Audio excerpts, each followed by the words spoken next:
This episode of the IT News Podcast is brought to you by Slack, the AI-powered platform for work that brings together your conversations, apps, and customers in the one place.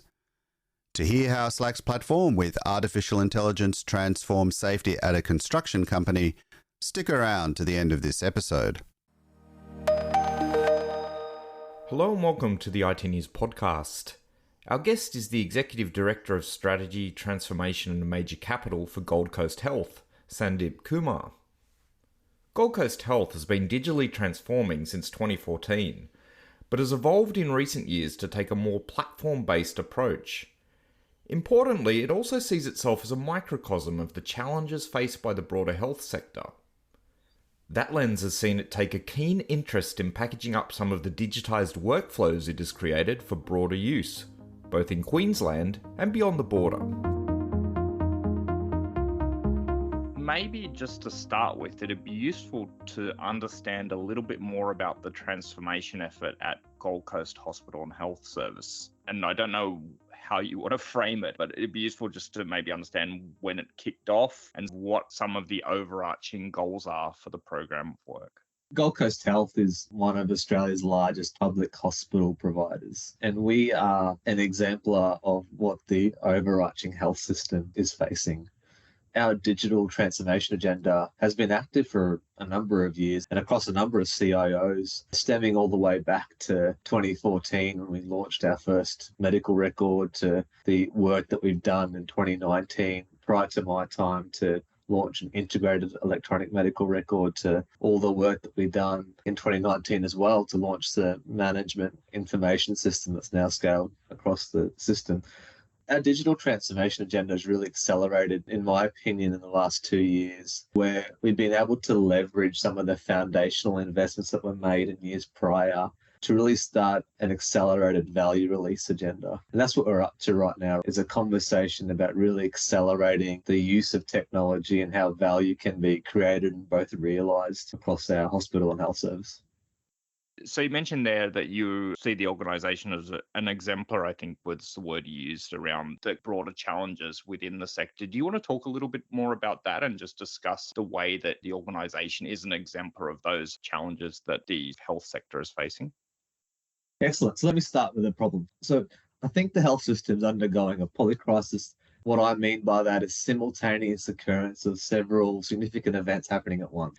Many people would know that in health systems, we have a global workforce challenge that we're faced with right now. We're expecting quite a substantial amount of clinical workforce shortages in the next 7 years. We're experiencing that today. We're seeing consistent global health emergencies, pandemic outbreaks, supply chain shortages, climate change.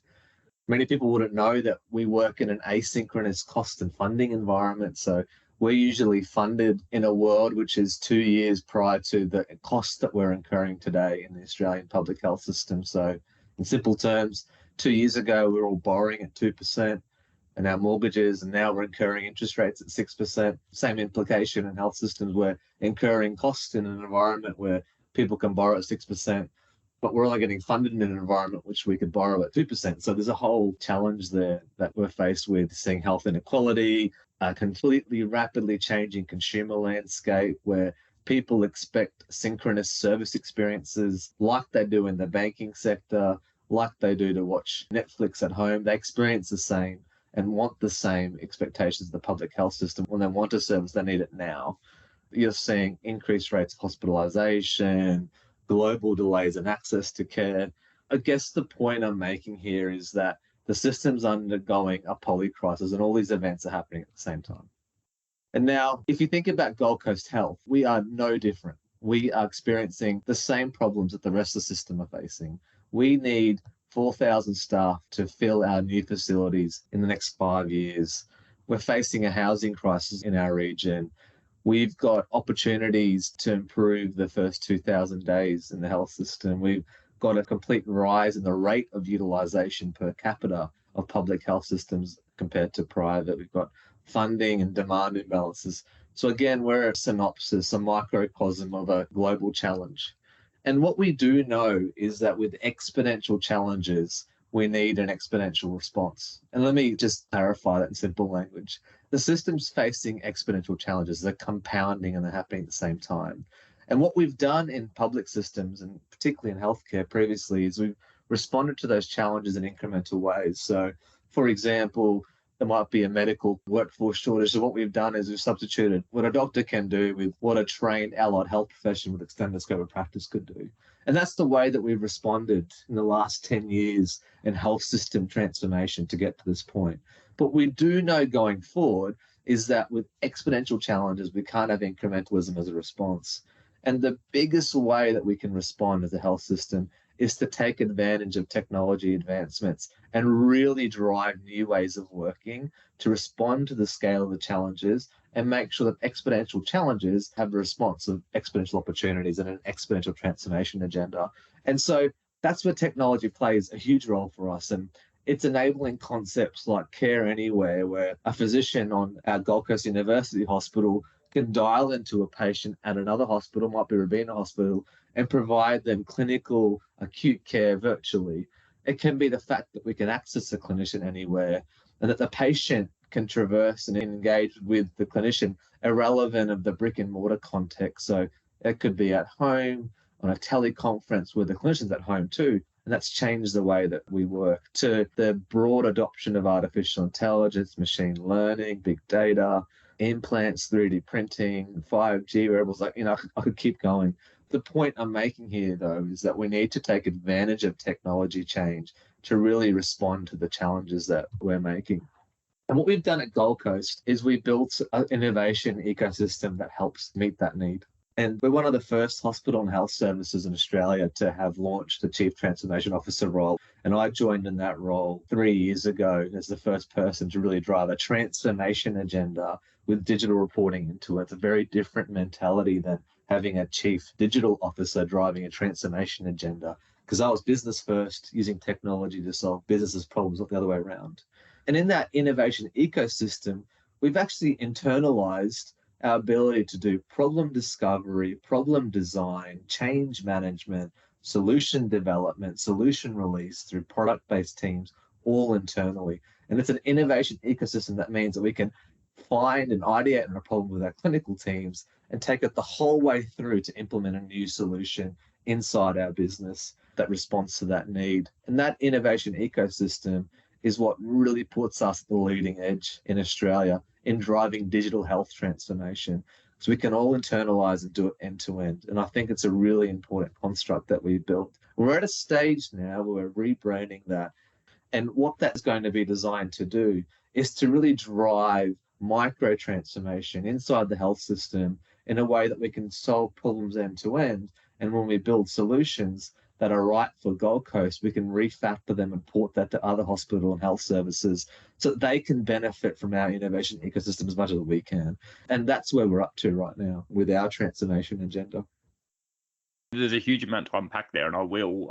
Just to go back to where we were talking about the macro perspective, and I think if I was reading between the lines, you were talking a little bit about a funding lag or a decision-making lag in terms of the way that you have to plan stuff a long time in advance of when things are actually going to happen.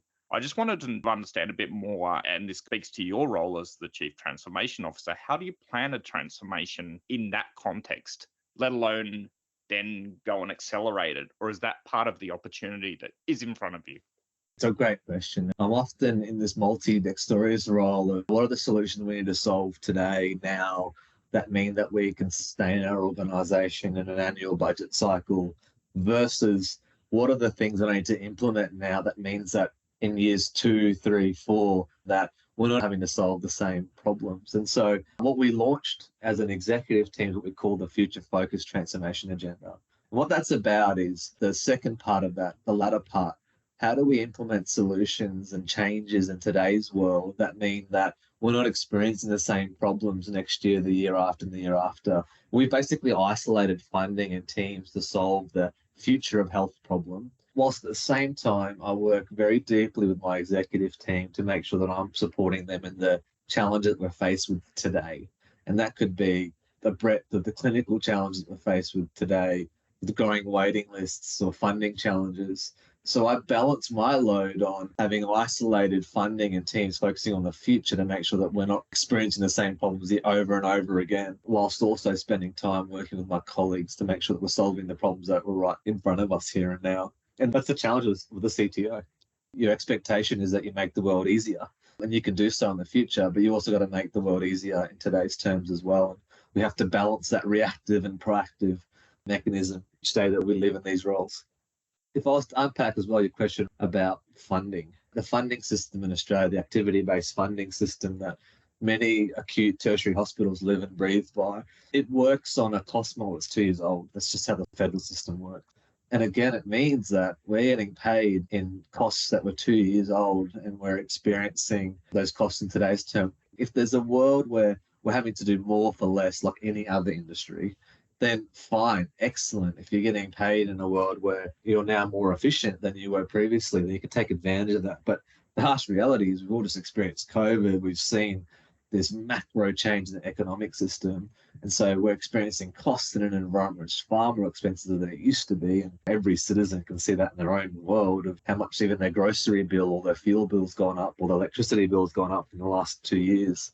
We're no different. And the amount of innovation and efficiency we've driven can't respond to that scale of challenge because we've taken an incrementalism approach. And so, and again, that's why technology is really going to help us in the future meet the scale of need as we continue to see these economic turbulences.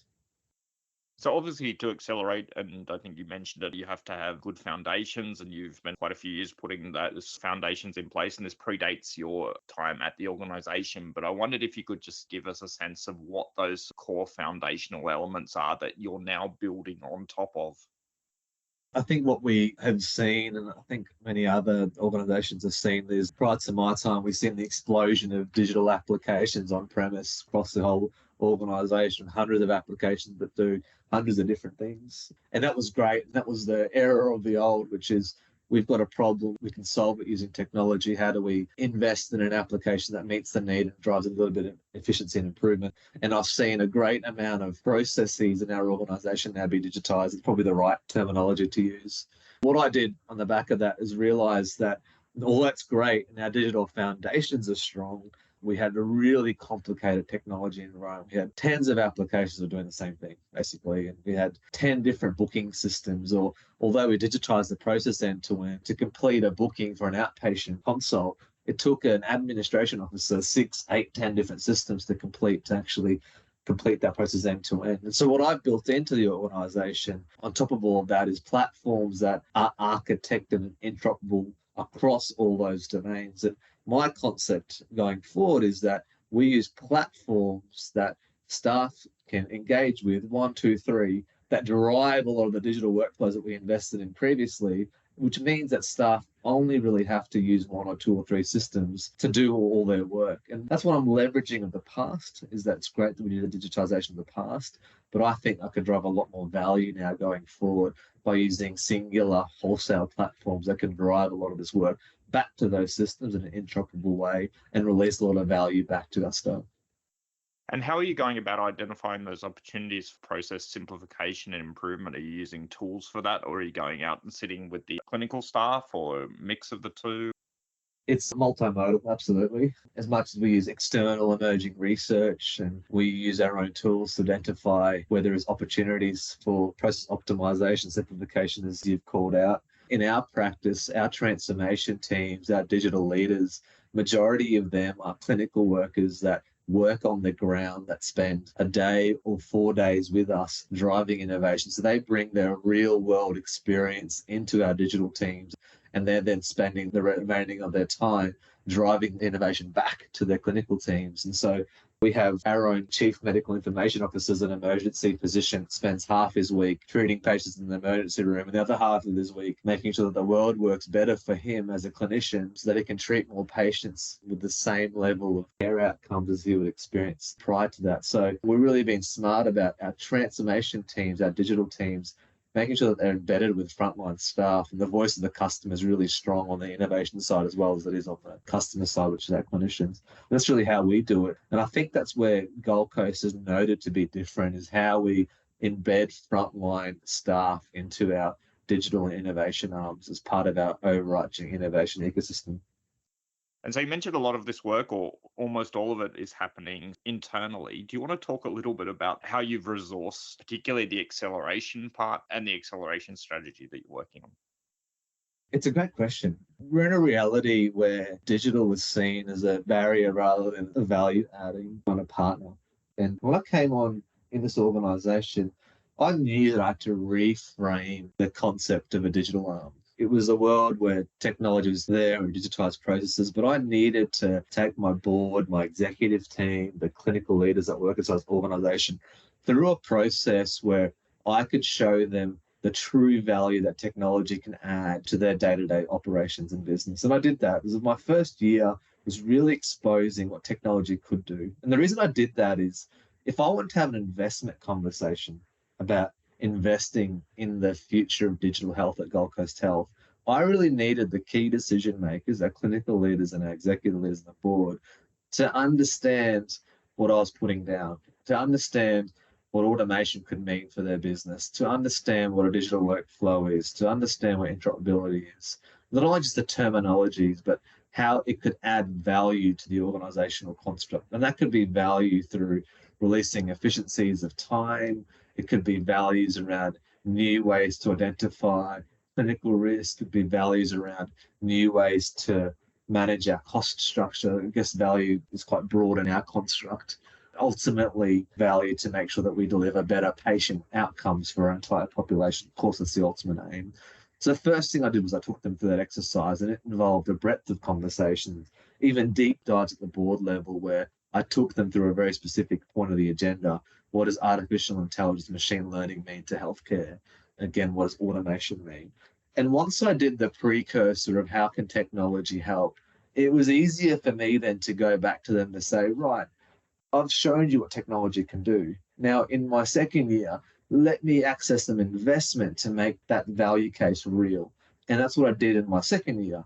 And now I'm in the stage of my journey here at Gold Coast, which is the fact that we've taken technology from this function that people kind of understood to an exercise where they understood where their value is, an exercise where we sought investment to drive the agenda, to now we're at the stage of scaled value creation. And what I expect in my years to come is that we'll get to a stage of scaled value release. And I think that's a whole different conversation that we're looking forward to in years to come. But that's how I reframe the investment conversation. I think it's really important for CIOs across the country to understand this, and that when you're trying to put a business case forward to your CFO, your CEO, your board, in a world where there's still need to drive digital literacy across executive teams and boards, they might not really understand what you're trying to put down. They might not understand how automation can add value. And I think it's really important that particularly the digital leaders of the world today train their colleagues on what that means prior to them throwing them the investment business case that says, and let me go and do X, Y, and Z, because now you understand what I mean, and let me go and create that value for you. So you mentioned automation a couple of times, and I think we should talk a little bit more about it. I understand you're the first organization in Asia Pac to implement the ServiceNow industry solution for healthcare and life sciences. So I'm interested in talking a little bit about that specific area of the program. But one of the reasons I wanted to, and you've given a good seg into it with what you were just talking about then, is being first is always an interesting thing in technology. It's a risk reward sort of balancing act. And, I think it'd be really interesting to talk about how using this and being first in Asia Pac to implement it was pitched internally. And you've sort of laid the foundations and the groundwork for that conversation, I think. Alongside the agenda, we've done quite a lot of deep market research and a number of interactive dialogues, a number of technology companies, where we said that we really want to release kind of faster, more personalized experiences using technology. And we didn't want to rely on the market as much as we had previously to meet that need. So rather than buying lots of applications and having to deal with lots of different external partners, we wanted to invest in technology that allowed us to drive our own agenda with partners that were really committed to our organization. And that's where ServiceNow came into the equation. Through that dialogue, we came across the HCLS product set that was expanding across particularly the US market. And we realized that they were really aligned to our agenda. We wanted a system that we could drive a lot of our workloads on, that was focused on the healthcare and life sciences domain, that was a partner that was deeply invested in the success of our organization, was truly committed to working at the hip, but also was a partner that believed in this concept of personalized journeys and making sure that organizations can accelerate through the concept of personalization. I think it's really important. And so that's what stood out for us in the ServiceNow partnership. And being a first was no different to Gold Coast Health. We're one of the first in many domains. We have many firsts. We're the first to launch our own developed machine learning application from concept design all the way through to production. One of the first HHSs in Queensland to scale out a company that now deals with 200 hospitals on a global scale. So we've done many firsts, and even clinically, there are many firsts in this organization. So the concept of being first is not unfamiliar territory to our organization. But we also realized that if we were a leading partner in the APAC region for HCLS, in many ways, we could start shaping the agenda of how that product was going to be rolled out across the nation and the region. And that's what really excited us. And I have to say, I work with many partners, I can name a breadth of them, but the relationship with ServiceNow is really unique. And it does feel like they're at the hip with our organization, driving value together. And we're both learning as their product set grows, as much as we're helping influence where it should be shaped to meet the domain needs of health and life sciences, because I think that's really important. And to also meet the requirements that great experiences drives great adoption drives value. That's the simple equation that digital transformation exec should understand in today's age. Everyone wants a personalized experience, and they want it to be easy, and they don't want to be clicking hundreds of different applications to get work done. They want simplified experiences where you can click on 1, 2, 3 things and suddenly work's happening in the background for you. So essentially, you were able to, I guess, have a little bit of a head start in terms of having a specific HCLS flavor of ServiceNow to work with. But you've also, through the sort of partnership that you've struck with ServiceNow, you have an avenue to build extra things into the product that perhaps aren't in the product that you started out with. Absolutely. I have an ability to influence the out-of-the-box applications that will be offered on the ServiceNow stack in years to come. We had to do all the hard work to localize the data model to the APAC context. I think a lot of CIOs grab American products, try to implement them in an Australian context, and realize that there's suddenly a lot of work to do to localize those data models to meet our needs. We've done that work and kind of led the way for Australia to mean that the next hospital can benefit from our work. So we've been able to push that work through. But yes, absolutely. We have an ability now that as we build more workflows and we're ahead of the curve, they can become the standard workflow that other hospitals particularly adopt across the country to really accelerate the HCLS launch across particularly our country and the APAC region. And do you want to talk about one example, even just of a workflow that you've run through the ServiceNow sort of ecosystem and the way that either works in behind the scenes or the way it's presented from a patient-facing perspective? And so a great one is in launch now. It's the clinical photography application. So often when we're doing consults on wound care, our clinicians have to take a physical image of the wound, and that image needs to be stored in the medical record, and it needs to be safe and secure. And what we're seeing is a really kind of antiquated workflow prior to our launch of the clinical photography application, the ServiceNow stack. And so what that basically means is it's a portable application on any clinician's phone. They can launch their HCLS, so we call it Care Now. That's our terminology of the ServiceNow stack. So they can launch the Care Now application. They can launch the clinical photography app.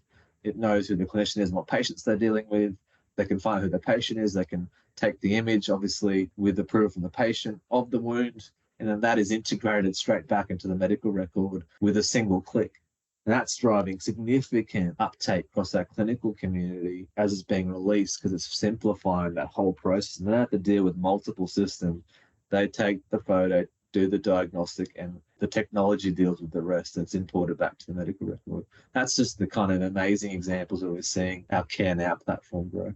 Another great example of an automation that one of my executive colleagues needed to be stood up, and we did it. In 2 days, we released a product that helped them understand escalations in the emergency department. And then we built feature set number 2 in another 3 days. That's not an experience that's common in public health systems or in public sector. And we did it internally.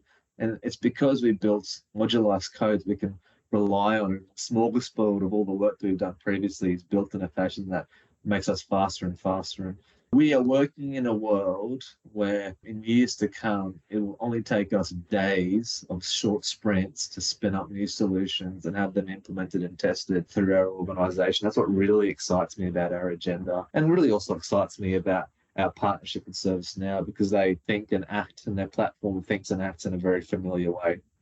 And I think it'd be useful just to talk a little bit about refactoring and reuse. This is something you mentioned earlier in the conversation. And so just really interested in that kind of aspect of the work that you're doing, and particularly the opportunities for taking something and reworking it and then delivering it either internally for yourself or for maybe broader other parts of the health sector for reuse as well.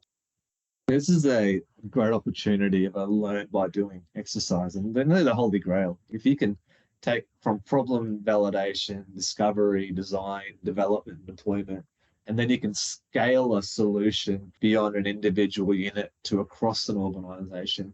I think a lot of people can do that far. We're saying, can we even take it further? Can we port the solution to a number of other hospital and health services, or LHDs, whichever other version that you use of hospital networks in Australia and broader? And so we've been working with a few select use cases on a different set of applications that we built to validate that we can really refactor and port solutions out. What I mean by that is, although a solution with features that are rich for Gold Coast may work in our context to our workflows, we do know that the world's just not static and binary, that people do work differently in different environments. And so we know as an exercise where it might be the fact that they may not want the same feature set that we have. And so how do we refactor to meet the need of another customer or another provider? And we've worked with a few examples of that to truly meet this aim that we can scale solutions internally and we can port them across other hospital and health services. Now, for a ServiceNow stack, it's a little easier because you can build, to a certain extent, an application that can be customized at the next customer level. So, for example, you could build clinical photography, you could rebuild it as an application that's available in a ServiceNow store. That would be refactored to get there. It might have all the features and products, and then another customer could come along, grab the out-of-the-box application, and then implement it themselves. What we've been trying to do inside the state environment is we're co-piloting with a number of other health services around how they do that, so that we learn internally what it's like to go through that whole cycle from problem validation to deployment to scaling internally to then refactoring and porting, and that we can take all that learnings back to the front of our pipeline to understand what it's going to take to get through each of those phases, so we're not making mistakes in the front end, and we're proactively doing that portability by design construct right at the front. And that's what the space we're learning. And in the next 6 months, we hope that we've got a number of use cases that we can showcase that have gone through from a problem at Gold Coast as an example of a microcosm of the rest of the system that's being scaled across our organisation and ported to a number of other hospital and health services in the Queensland state. And then, of course, our long-term ambition is to take all those initiatives beyond our own state border. That's what we're working towards right now. Welcome to this special IT News discussion with Slack, the AI-powered home of work productivity platform to keep your teams connected and engaged. I'm Nate Cochran, Associate Editor of IT News, and your host today. Leading teams, whether you're face-to-face in the office or far away, separated by suburbs, states, or even time zones, has never been more challenging. So if you're looking for insights into how other leaders just like you linked and enthused their teams to boost their businesses, you're in the right place. Joining us to elevate these topics are Derek Laney, Slack's Technology Evangelist, and Scott McLeod, Managing Director of McLeod Cranes. Welcome, gentlemen, to our podcast. Morning, Nate. Great to be with you. Awesome. Thanks for having us. Scott, first up, if I can turn to you, tell us just a bit about McLeod Cranes. Who are your customers and what's the value you deliver to them? We're a mobile crane or a taxi crane company based in the Bay of Plenty in Tauranga, New Zealand. We service the Bay of Plenty and the Waikato regions covering Hamilton, Taupo and Tauranga. And if you dial up a taxi, you expect to get a lift in the crane hire business, you dial us up and we're going to send you a 300-ton crane and support trucks and get your job done. We're running spider cranes from 3.2 ton up to big all-terrain cranes of 350 ton.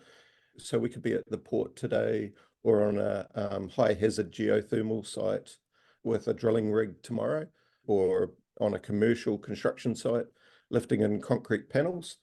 And every day we're managing the logistics of just over 170 staff heading in different directions. And we're trying to figure out how do we provide the ideal, most cost-effective solution to our customer each day. So time is money, and you're working with really heavy equipment in quite constrained projects with customers who I assume are quite unforgiving if the wrong crane arrives at the wrong place. Plus, you've got staff members scattered all over the landscape. So paint us a bit of a picture of what life was like before Slack came into your life.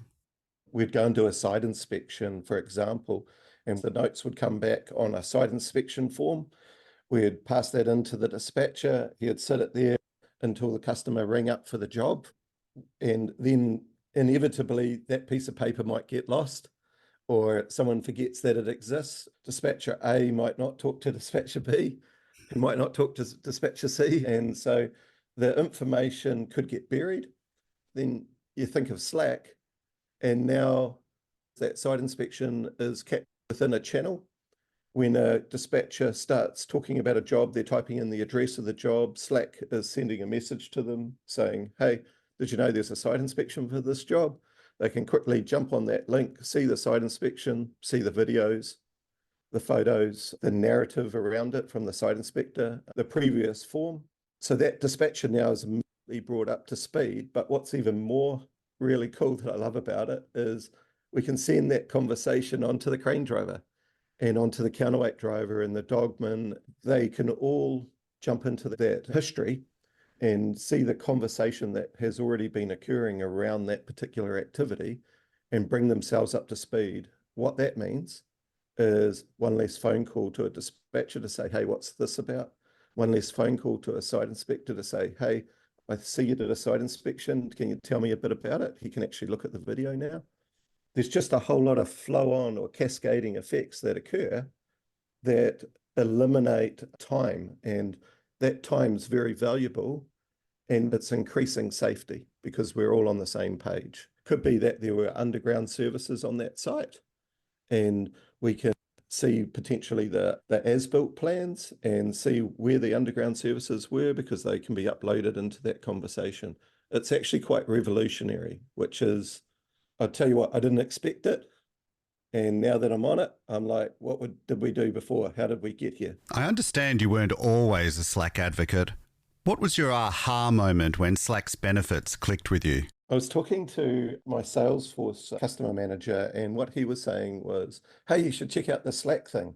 And I was saying, what the hell are you going on about? You're telling me about some messaging platform. And I just couldn't get my head around what he's talking about. And I was privileged to go over to San Francisco to Dreamforce. And on that course, I went to a number of conversations around Slack. And all of a sudden, the penny dropped in the form of, how does it work? I could see many benefits around the channel structure of it, which is like putting a conversation in a box. And once that conversation's in the box, you can either be part of it, you can be actively notified about new things put in the box, you can leave the conversation if it's not relevant to you. And once you start applying that to a crane company, I could see the benefit, and I could see actually some major problems within the company that communication was getting in the way of the job, and it would make communications be front and center and add value to the job. So it was quite a big change. You mentioned there a few times around safety, and obviously safety and cost are often two sides of the same coin with a company such as yours. In what ways do you feel that you've got some quantifiable or qualified successes or benefits safety-wise out of Slack? When we have events now, health and safety events, the operator places an immediate report to us, and we're asking AI to tell us what the operator should do now immediately. And that is happening through Slack. So Slack is immediately telling the operator, right, these are the next 3 things that you should do right now. And even though that's still going through to our health and safety team, it's given the operator an immediate thing that they now need to look at and start thinking about. And it's pretty amazing how accurate that initial report is. And we can jump into that conversation and then see what's happened so far on that event. And we can then start to make real-time decisions, bring other people into that conversation, go into a huddle, which is like a video conference around the event in that same channel. So having the same conversation with the people actively involved on site, and then make some really key decisions to stabilize the situation, slow it down, make it safe, work with our customers to resolve whatever the situation is so that everyone's happy. But although responsible organisations take their safety and compliance obligations seriously, they still tend to see them as handbrakes to getting a job done. But you turned them into assets to speed resolution. How did you do that? in the past, someone would raise an event and that would generate an email. It's very fast now because it goes straight into the AI. The AI rewrites the event at the right level without blame and makes some recommendations. So what the operator should do right now to make the event safe, and what steps they should now take, and what steps should the health and safety team now take. It's a massive improvement. Derek Laney from Slack. You heard what Scott McLeod was saying about how Slack has elevated safety at the crane company. How does his experience compare with what you see at other customers? Here is someone who's running the business, who's chosen to bring the tools in himself and bring incredible technology, like using real-time call-outs for artificial intelligence to rewrite health and safety cases to make them blameless and to provide real-time health and safety advice to crane operators in the field. You would imagine that is something that's still off into the future, but Scott is doing it already in the classic way of taking a tool and making it his own by finding how to apply it to his use case. And I think that's what I really wanted people to take away from this story, is to look deeper into their ways of working and say, we can do this ourselves. We don't necessarily need to implement highly complex solutions to do some of these things. These are simple solutions that everyone can do. And he's achieving incredible improvements in productivity and safety through this implementation. You've been listening to Derek Laney, Slack Technology Evangelist, and Scott McLeod, Managing Director of McLeod Cranes. Listen out for our next Slack chat when Derek drills into how Slack's AI can power your business growth. Derek will share his insights into how AI will augment rather than replace workers and help you to earn their trust to transform your organisation. He'll also share Slack's own research into Aussie's appetite for AI. The results aren't what you might expect. And to catch up on podcasts with your tech and business peers, head to itnews.com.au and click on the podcast tab at the top. I've been Nate Cochran. Thanks for listening.